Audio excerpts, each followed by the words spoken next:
Hi everyone, in today's video I'm going to be shooting wildlife at 2000mm. I'm here at Stogmass National Nature Reserve. There should be some good birds and stuff to photograph here. But earlier this morning I popped down to a site on the South Kent coast and I tried out this setup on some closer up subjects. In this case, some wall lizards. Here are a couple of shots I got. I think you can see why I was so pleased. Taken at near minimum focus distance, getting some nice close-ups of the head that nearly filled the frame. But I've made a separate video all about this morning, so I'll put a link to that in the description below. The setup I'm using is the same as the one I used in the previous video.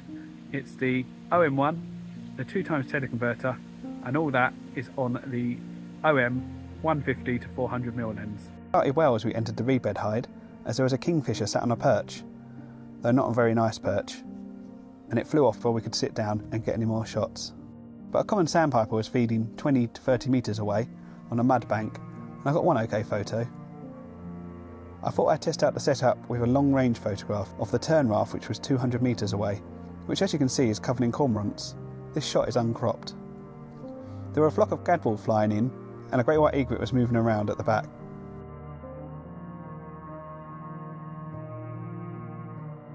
It took off at one point, but just after the sun had gone behind a cloud, and the f11 maximum aperture meant I couldn't get enough shutter speed for a sharp shot. But once it landed I got a selection of nice shots.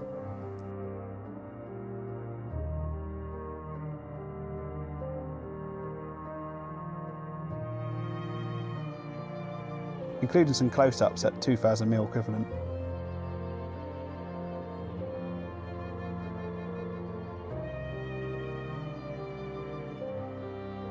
There was also a little egret not too far away from the hide, and I got some nice close-ups of that too.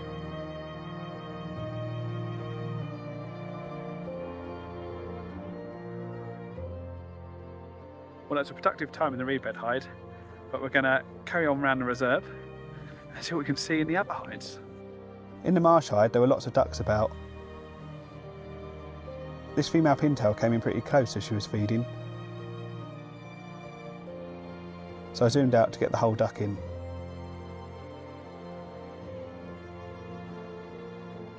And I got this shot of a male gadwall before zooming in to the full 2000mm equivalent for a close-up.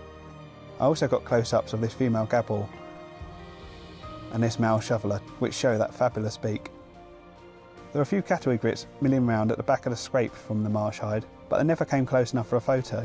But as we walked along the path to the next hide, 3 cattle egrets flew past us. Of course the sun had gone in at this point, reducing my shutter speed, and tracking them as they flew behind bushes and hedgerows was a bit tricky, but I got a few okay shots. As we entered the feast hide, it was déjà vu, as there was a kingfisher sitting on a perch again, a nicer perch this time, but there was fairly harsh sunlight coming from only one side. But I'm happy these shots came out okay. This second shot is uncropped, and they're all taken handheld while standing 1 metre inside from the hide window to avoid flushing the bird. It was time to go back the way we came, and I got a couple of nice shots from a brief stop in the marsh hide. And we finished up in the reed bed hide, but no kingfisher turned up this time, which is a shame because there was some nice evening light. But the sandpiper, however, was there again. It flew in much closer, but the light was fading, so I turned off the internal teleconverter to boost my shutter speed for a bit. And I put the teleconverter back on for this shot, pushing the stabilisation with only 1/50th of a second shutter speed, but it came out okay and sharp. Well, as you can probably tell from the light, it is getting quite close to sunset, but it's been a very productive day. I think I'm even more impressed with this setup than I was the first time.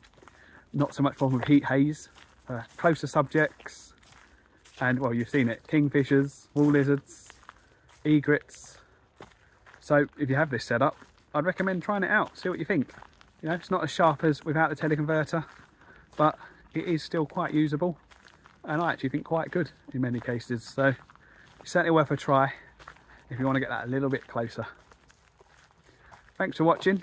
Do give the video a like if you enjoyed it, and as always, do please subscribe if you like wildlife filmmaking or nature photography.